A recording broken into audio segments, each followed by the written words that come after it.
In the first 2 years of its existence, Kylie Cosmetics reportedly sold $630 million of makeup.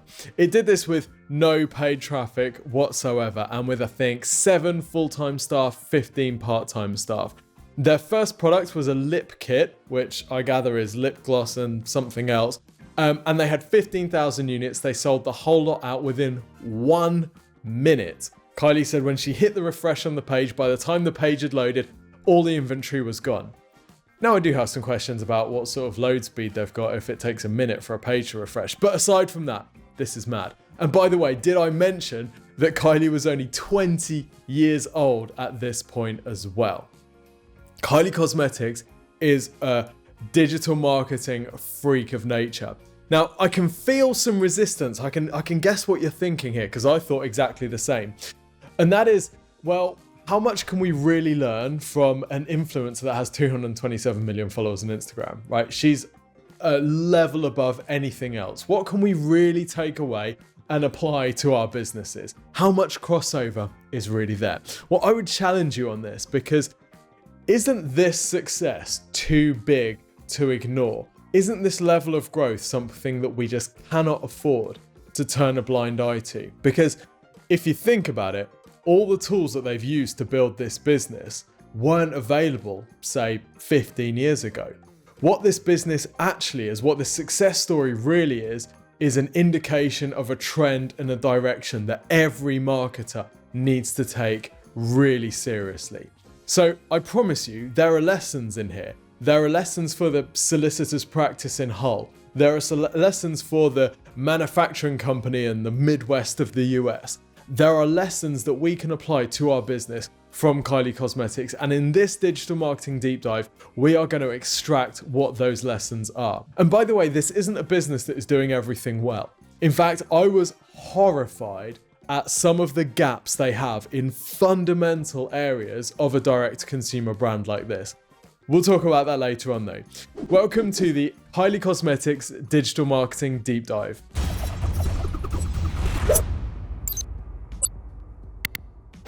Okay, so let's take a look at social media. Remember, there's two sides of the social media here. We've got Kylie Jenner's own posts and pages, and then we've got the Kylie Cosmetics brand. Now, the Kylie Jenner Instagram channel is by far the biggest driver here.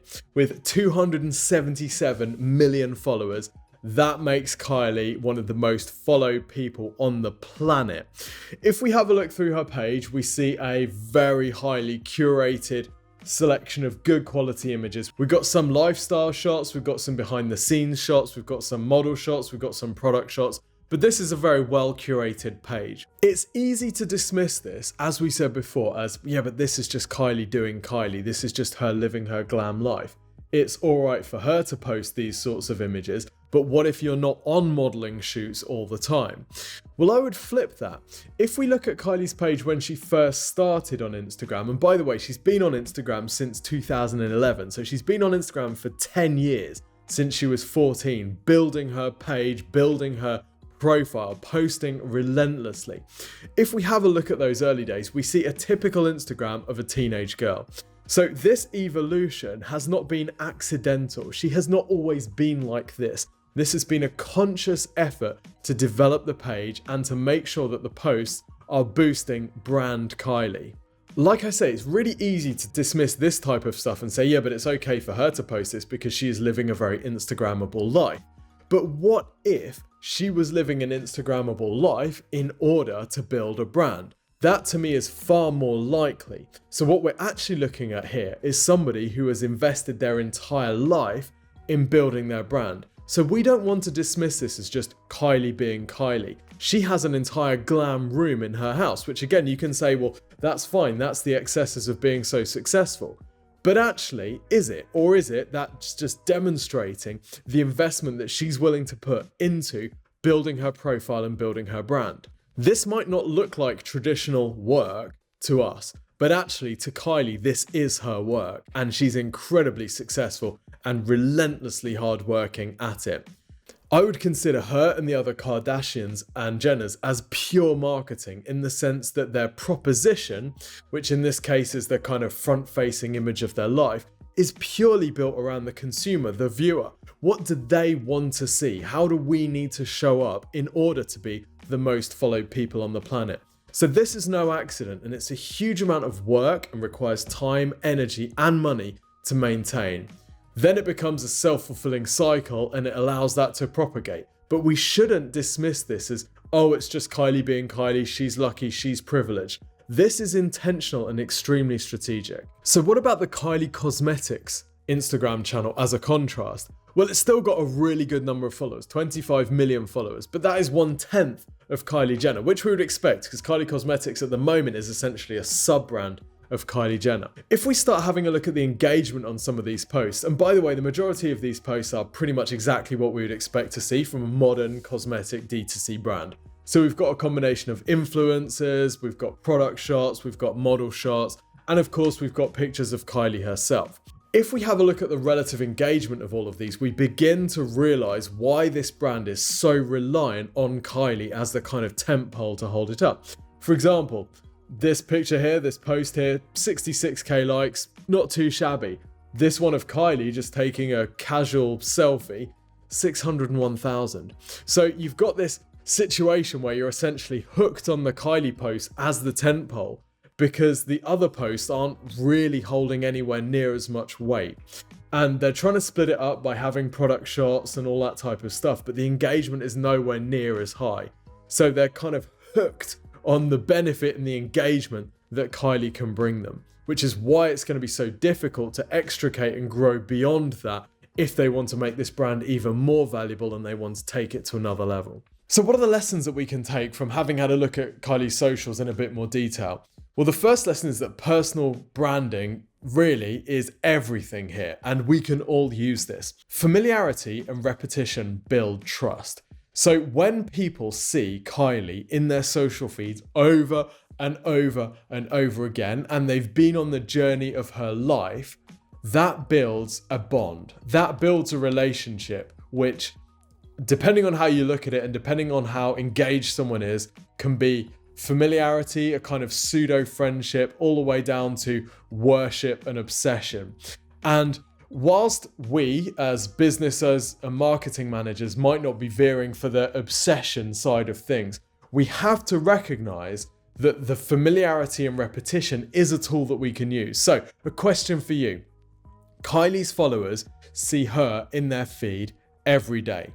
How often do your clients, customers, and potential customers see you? Whilst we might not be trying to build this kind of obsession and worship type thing, we have to recognize that this is a tool that we can use, that we can deploy if we want to build trust and credibility with our audience. This repetition and frequency builds familiarity, which builds trust. The key here is being present and showing up in people's feeds. The next lesson is taking the time to build your audience. So just to give you a bit of a timeline here, way back in 2015, if you look on her YouTube page, you can see that Kylie started posting tutorials like this. This is called Kylie Glam, and it's a makeup tutorial. She started laying the foundations of the brand 2 years before it launched. So they registered the trademark with Kylie's lip kits. They started posting these videos with makeup tutorials, and they released an app that people could download to get more of these types of videos so they could collect that audience off any social channels and they could own those relationships 2 years before the products properly launched. This meant that they were using that time in the run-up to the launch to build an audience around makeup tutorials. If you look at the topics of these, it's all about how to do these different looks. She's never talking about how to do the lips. The lips was the product that they were going to sell. So whilst they've been building up loads of momentum and interest around the other areas of her makeup, she knew that the lip thing was the thing that people were most interested in. And she knew that that final piece of the puzzle would be solved by the product that they were going to sell. But this was a 2-year strategy. How many brands are willing to wait and plan and be strategic for that period of time? As she was posting these tutorials in her app and on her YouTube, she wasn't asking anything of anybody. It was just pure value. It was building up that reciprocity debt ready for the launch. which also meant that when she started the business, she was able to identify a product with a very clear need. Lots of businesses are started by somebody thinking, what do I want to sell? Kylie Cosmetics was started by somebody thinking, what do I need to sell to this audience to fulfill a need that they already had? She had created and curated that need over the last 2 years so that when the product was ready, she not only knew it would be a direct hit with her audience, but she also knew how she was going to market that product. She already had that audience's eyeballs ready. All she needed to do was plug in a brand to fit the need in a way that that audience could consume it, and it was going to be a success. Which takes us on to lesson 3, the art of the launch. Now, given that it took 2 years from starting to build the audience and starting to conceive the brand to actually launching it, think about how quickly they could have launched something. They could have white labeled a product within weeks or months. They could have just found some suitable product and put it out there as a quick and dirty test to see how it went. But that would have missed out on the potential of the launch. This is a business that has relied on the launch. And we've worked with direct-to-consumer brands that think like that, right? They'll just throw up a product. They won't even tell us as their marketing agency. They'll just throw up a product one day and tell us, oh yeah, by the way, we launched this. And there's no opportunity to properly launch it. It's thinking fast, it's acting scrappy, it's lean startup type stuff. And that's cool, but it misses the opportunity to think more strategically about these launch moments. If you have a dedicated launch and it goes well, you get so much publicity and attention on the back of that then becomes the story about this brand. And that is exactly what Kylie has used. We're going to talk about scarcity and hype building in just a second, but throughout the business, Kylie Cosmetics has used different launches of product ranges, whether it's collaborations with her friends and family, even collaborations with her baby, or ranges around different films and seasons. She has used launches to build hype around product and give people a reason to purchase now. This is a business that thinks more like a fast fashion company where makeup is bought because of trends rather than a traditional cosmetics company where people would just buy one product and then they would just use it forever. Which leads us on to our next lesson, which is their absolutely ninja use of scarcity. This is a brand that understands scarcity so well. If you look at any of her lives, whether it's an Instagram live or the live shows that she runs on her website like this one word you'll see coming up over and over and over again is restocking. This is a brand that is constantly running out of stock. Now, totally illogical, because if you do 630 million reportedly in your first 2 years, there's really no reason to run out of stock. If you're half owned by a huge cosmetic brand like Coty, they know how to work with supply and demand. They know how to have enough stock in inventory so that you can actually sell the product. Scarcity is an intentional marketing strategy. It's a tool that they've used throughout the business. That first product launch with the 15,000 lip kits that sold out immediately, of course they were going to sell out. There's only 15,000 of them. She had over 100 million followers. Of course they were going to sell out. Why did they only have 15,000? Because they wanted the story. They wanted the story that they knew the press would then be interested in. It turns the story from being Kylie Jenner's launched a cosmetics brand to Kylie Jenner's launched a cosmetics brand. They sold out of all of their stock in 1 minute. That then becomes how people think about the brand, and that sets the tone for what follows. That's why they're so often running out of stock. One of the benefits of using scarcity and running out of stock is that your audience then becomes conditioned to buy when they see that something's available, because they don't know when it's next going to be available. If you're landing on the site and you know you can get it anytime, then maybe you buy now, maybe you don't. If you don't know if it's going to be in stock next week though, you are conditioned to buy that now. So this is hype, right? When supply consistently is exceeded by demand, you build hype. Fear of missing out comes in and people start getting carried along in the current. I really want to get this. When the lip kits first went online, they all sold out and then they started appearing on eBay for $1,000. This just increases and reinforces this story about massive, massive demand. They just can't keep up. The whole thing's breaking. It's absolute chaos. And that becomes part of the marketing message. Now, most of us don't limit supply as a marketing tool, but We can. If you're that solicitor's firm in Hull, then you're probably not going to put a big sold out sign on your website. But what you might do is use the scarcity principle to say to potential clients, we vet all of our potential clients very carefully as we only have a limited number of cases that we can take on. This means any cases that we do take on, we are only taking on because we are fairly sure of our ability to win them, or however you might phrase this. But the important thing is we're using that principle of scarcity to say, this is something very popular that we have, lots of people want it, you may or may not be able to get it. And that really gets people going, that makes them want it even more. I hope you're enjoying this video. If you are, then consider liking, subscribing to our channel. We post at least 2 videos per week and usually have a live teardown session on Fridays as well. We invite people along and rip their websites apart live on screen. It's awfully nice if you're into that sort of thing. Also leave us a comment as well. We love reading your comments, any questions that you might have, or any feedback or things that you consider as you're watching this video.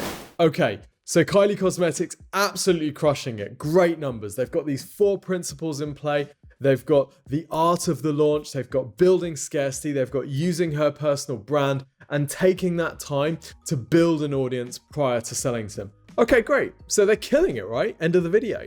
Not so fast. This business is leaving a huge amount on the table. That's quite a controversial thing to say for a brand that has taken off so quickly and has such a huge valuation. So let me explain. This is an e-commerce business. Yes, they sell through retail, but this is also an e-commerce business. That means that their store is really where the rubber meets the road. The store is the main marketing asset, right? This is the place where people buy.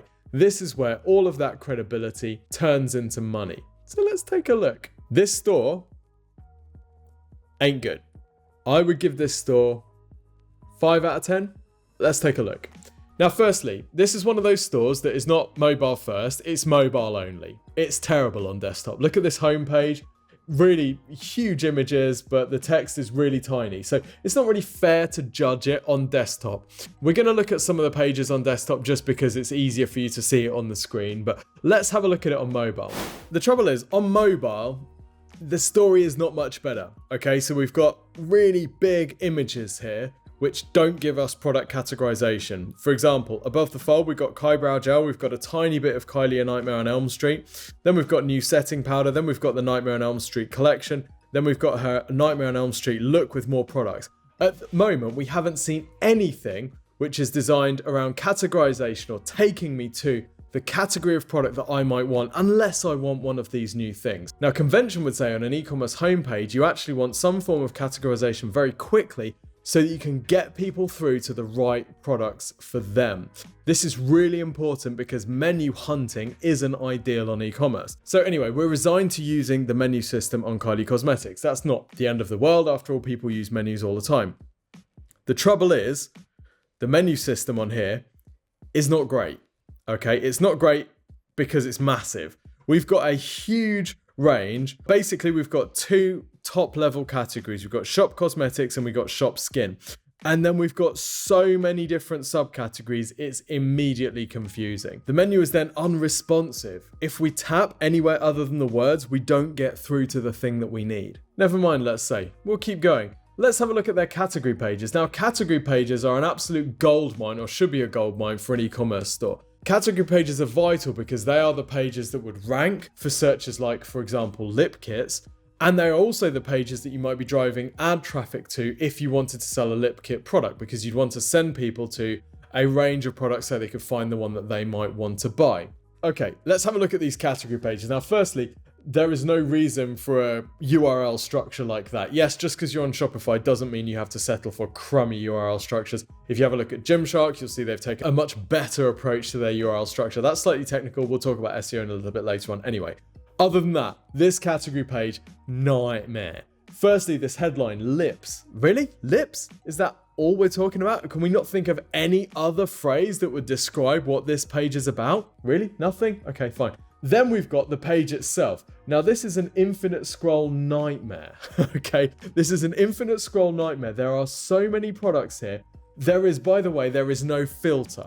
There is no filter for subcategories. You can't sort by lip kits. You can't sort by matte lips. You can't sort by gloss lips. You can't sort by different color types. You are just left to dig through. It's like the bargain bin at TK Maxx. You just have to get stuck in and find the thing that you want.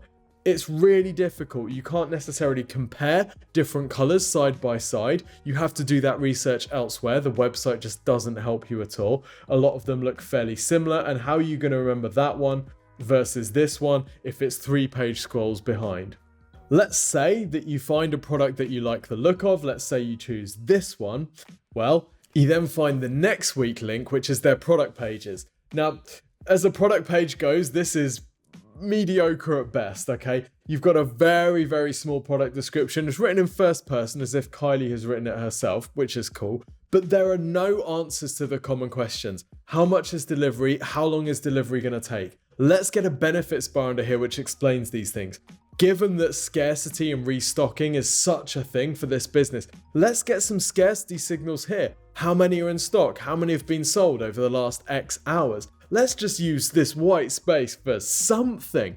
Then we look at the information on this page. Usage, 1 line. There's no instruction. There's no demonstration from Kylie. There's no demonstration for any of the millions of influencers that will have bought, used, and posted about this product. Look at the key features. What? Imagine trying to process this. Details.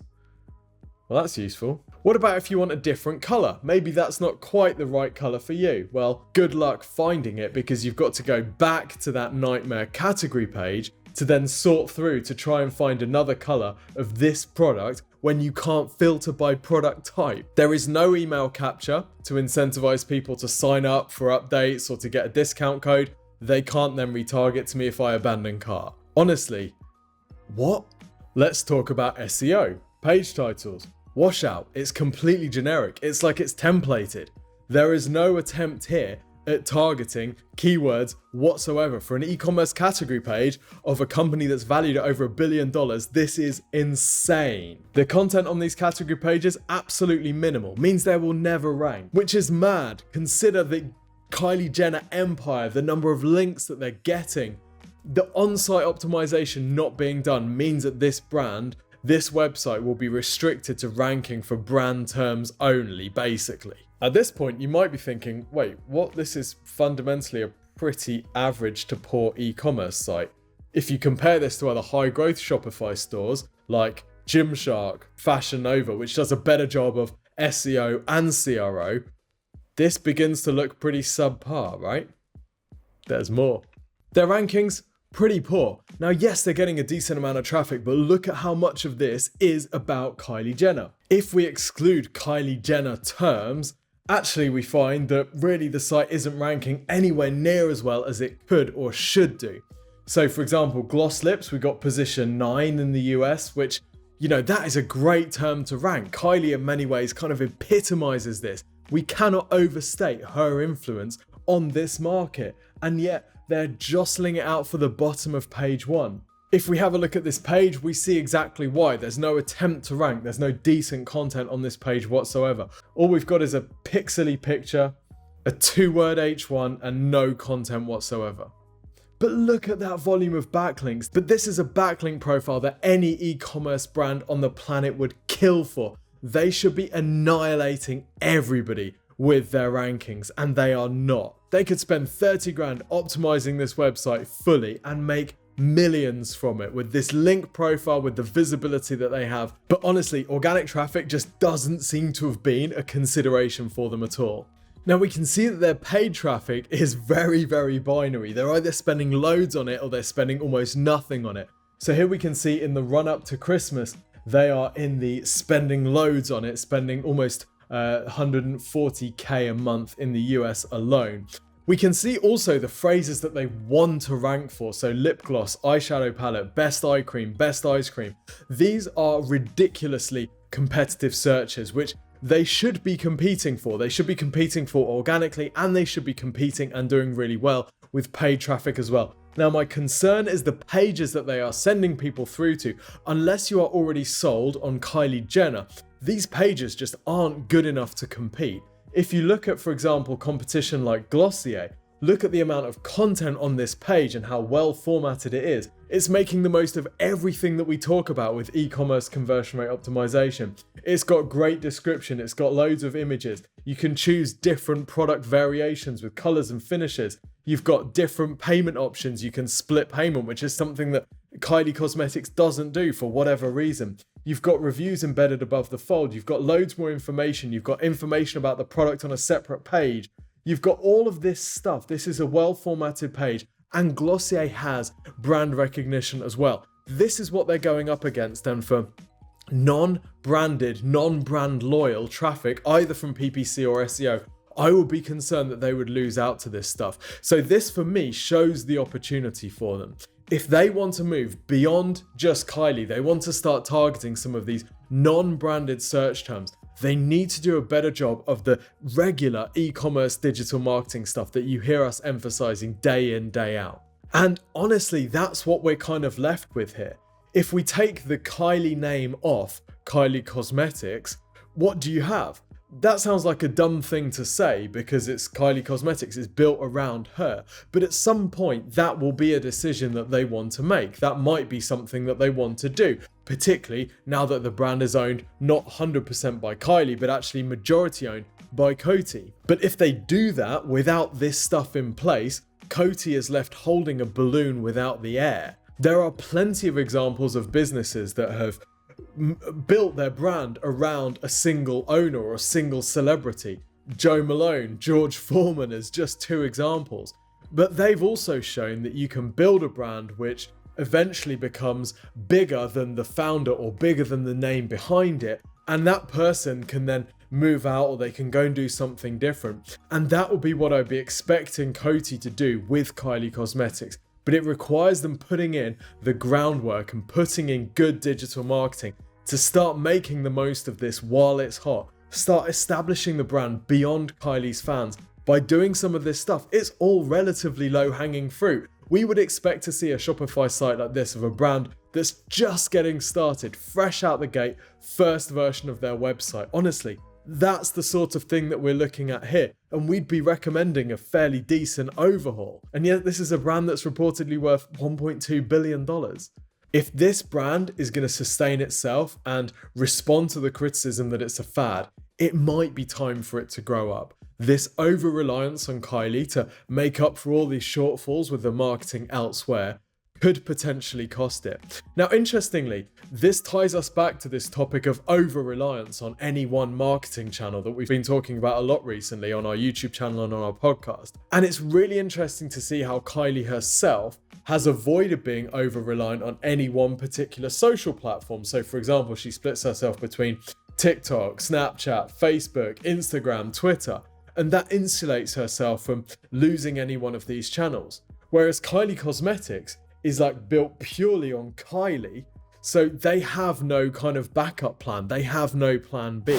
If you want some help with your digital marketing, you're looking at this thinking, I want a piece of that, then we have something awesome for you. It's called the Exposure Ninja Free Website and Marketing Review. In this free website and marketing review, one of our expert consultants will take a look at your website and your digital marketing. They will work backwards from your goals to work out what you need to do over the next 6 to 12 months and the marketing channels that you need to prioritize in order to hit those goals. They will also have a look at your competitors to see what they're doing really well, which you can copy, and what they're doing maybe not so well, which you can ruthlessly exploit. They'll wrap all of this into a 15-minute video, which they'll send over to you by email, usually within 2 to 3 working days. It's totally free and completely awesome. To request your free website and marketing review, which you should do today, go to exposureninja.com. There'll be a link in the description, and click the big button. That's exposureninja.com, link in the description, to go and request your free website and marketing review today. Okay, so what are the lessons here? What are the takeaways? What are the things for you to implement? Well, remember, we saw those 4 key lessons, the things that Kylie Cosmetics has done really well. We saw the importance of personal brand. We saw how that repetition and familiarity builds a credibility that means that she can direct her followers wherever she likes, point them there, and they will buy. You can do this for your business too. You might not be in Kylie's space, you probably aren't, but that is okay. We're talking about fundamental human principles here. We're not talking about how to sell makeup. The second thing that we've seen them do is the art of the launch. Making sure that they're approaching these launches in a strategic way to build up hype, to build up excitement about a particular product. This is something that most businesses can use in some way or another. The third thing we saw is taking that time to build your audience, investing that time ahead of any product launch to build up an audience about that topic so that when you are ready to sell them something, they are ready. They are waiting for it. They're frothing. They've got their fingers on the button ready to purchase. The final thing that we saw is their incredible use of scarcity. This is for me the masterstroke of Kylie Cosmetics. How they've built up this restocking thing to be part of the lexicon of their audience. It's genius. This builds hype, this builds the story around the brand, and this then becomes a self-fulfilling prophecy. So I hope you agree that whilst this is a fascinating example of a very modern business using really the latest tools to grow in a completely new model, actually there are loads of fundamental lessons that we can learn about marketing here. There is nothing that is outside typical good marketing in this business. So whilst the channels that they're using are very new, the principles are tried and true. I hope you've enjoyed this video. Don't forget to like and comment. We really, really love reading your comments. So please do leave us something. And also subscribe to the channel if you love this type of stuff. We post at least one, mostly 2 videos per week. And we also hold a live website teardown session on Friday afternoons as well. So make sure you tune in for those if you like seeing people have their websites ripped apart live in front of them. Until next time, see you soon.